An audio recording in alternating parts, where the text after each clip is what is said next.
So, I'm augering these holes, but I thought I'd show how one of these works. It's pretty cool. It's tied to the 3-point hitch and powered by the PTO, or power takeoff, which is up to 540 RPMs if I recall correctly. This is just a bolt acting as a shear pin.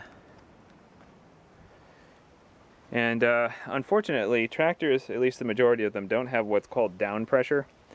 So it's a very slow process. But I'll video how that looks for you guys.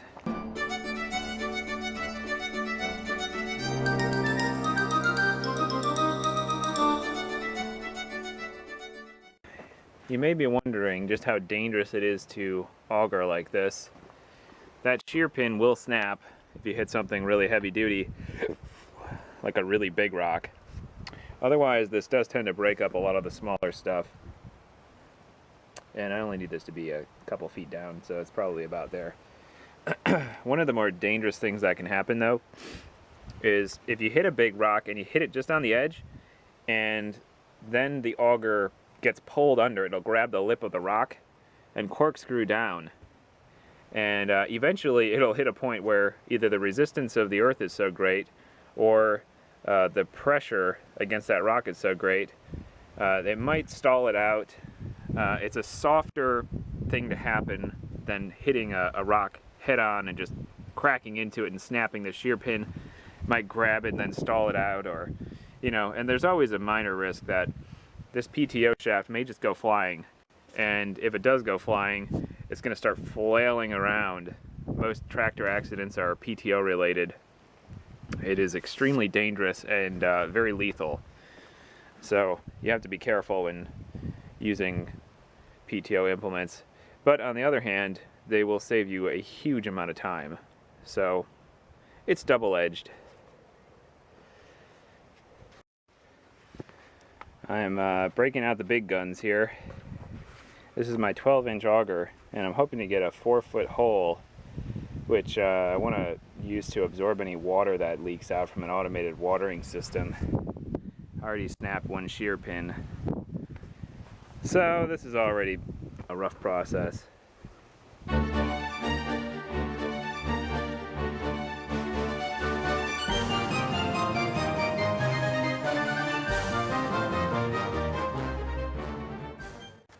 See?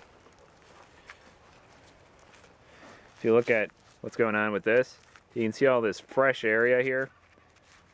This rock probably broke into pieces and was pushed up because all that rocking is essentially hammering it. I'm not saying that's the right way to do it, but there's so many rocks around here, that's just what ends up happening.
All right.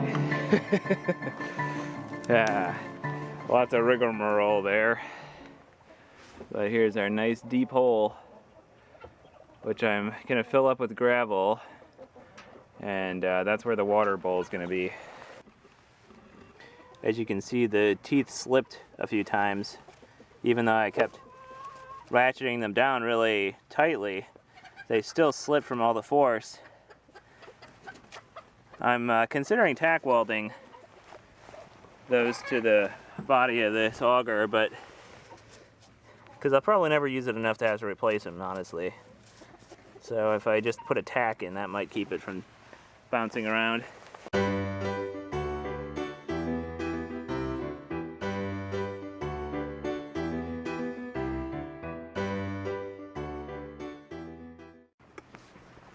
There we go. Coop is back, and there is my gravel spot. The bulls aren't there yet because I'm actually going to be flipping the coop around again once I put the automated doors on this side.